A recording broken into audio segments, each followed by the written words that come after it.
Pemerintah Kabupaten Bengkalis melalui Badan Perencanaan Pembangunan Bapeda menggelar Forum Konsultasi Publik FKP Rancangan Awal RKPD Kabupaten Bengkalis tahun 2026 Senin 17 Februari 2025 di Aula Stein Bengkalis.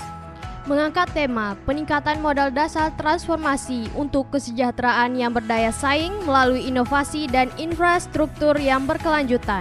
FKP secara resmi dibuka oleh Bupati Bengkalis.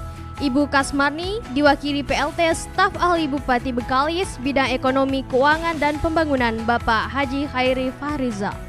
Mengangkat tema peningkatan modal dasar transformasi untuk kesejahteraan yang berdaya saing melalui inovasi dan infrastruktur yang berkelanjutan. FKP secara resmi dibuka oleh Bupati Bengkalis Ibu Kasmarni, diwakili PLT Staf Ahli Bupati Bengkalis Bidang Ekonomi, Keuangan, dan Pembangunan Bapak Haji Khairi Fahriza.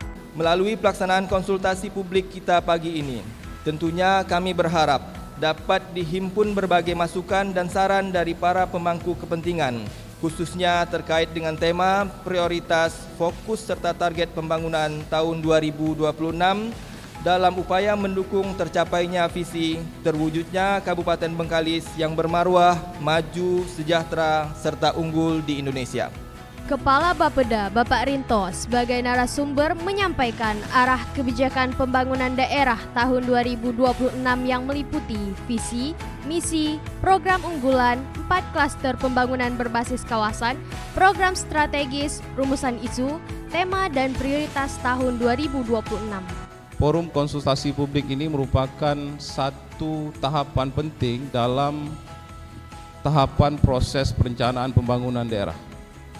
Setelah kita melaksanakan musrenbang desa, kelurahan, kecamatan, forum konsultasi publik, nanti setelah ini akan ada forum perangkat daerah, setelah itu ada forum lintas perangkat daerah, ada lagi nanti musrenbang. Jadi tahapannya memang banyak.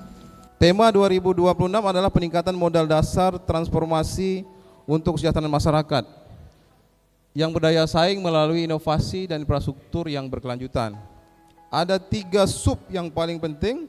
Yang pertama infrastruktur.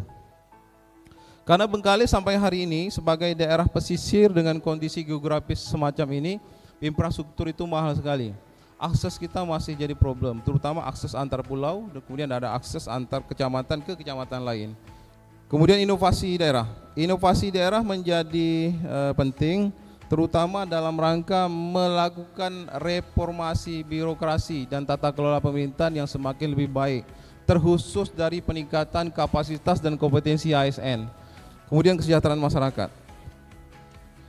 Kesejahteraan masyarakat saya kira pembangunan ekonomi secara umum. Nah, dengan target pertumbuhan ekonomi kita di tahun depan adalah 4,4 sampai 4,5, IPM kita 76.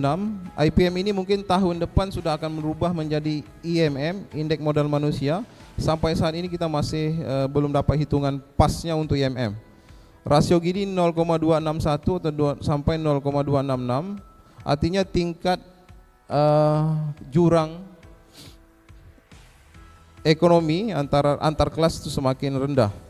Jadi tak ada betul yang miskin betul di Bengkalis ini, tak ada yang kaya betul itu, rata-rata aja gitu kan. Nah, ini yang harapan kita memang kelas ekonominya tidak jomplang antara kaya dan miskin. Tingkat pengangguran kita target 5,6, kemiskinan 5,57. Mungkin itu secara umum tentang apa yang akan kita lakukan. Karena memang ini masih rancangan awal, kami berharap forum ini mendapatkan masukan dari banyak pihak, terutama yang non SKPD pihak, tentang apa saja lagi yang harus kami lakukan di Pemerintah Kabupaten Bengkalis untuk menghadapi kondisi yang serba luar biasa hari ini. Mungkin ada yang belum tercapai, belum ada yang teringatkan, tolong disampaikan di forum ini. Kita akan sampaikan kembali nanti di forum berikutnya gitu. Supaya karena pelibatan publik secara maksimal itu menjadi legitimasi atas perencanaan pembangunan yang semakin lebih baik. Terima kasih. Mohon maaf bila ada hal yang kurang berkenan. Billahi taufiq hidayah. Wassalamualaikum warahmatullahi wabarakatuh. Dalam acara tersebut, beberapa pejabat dan tokoh masyarakat daerah menandatangani berita acara kesepakatan hasil konsultasi publik rancangan awal RKPD Kabupaten Bengkalis tahun 2026. Turut hadir Wakil Ketua DPRD Bengkalis Bapak Hendrik Firanda Pangaribuan dan Bapak Haji Misno, anggota DPRD Bapak Isa Slamet, Bapak Fahtiar Kadri dan Bapak Hendra, staf ahli Bupati Bidang Kemasyarakatan dan Sumber Daya Manusia Bapak Johansyah Syafri, Ketua Stain Bengkalis Bapak Haji Abu Anwar, Forkopimda, Ketua Organisasi Masyarakat, LAM dan para pemangku kepentingan lainnya.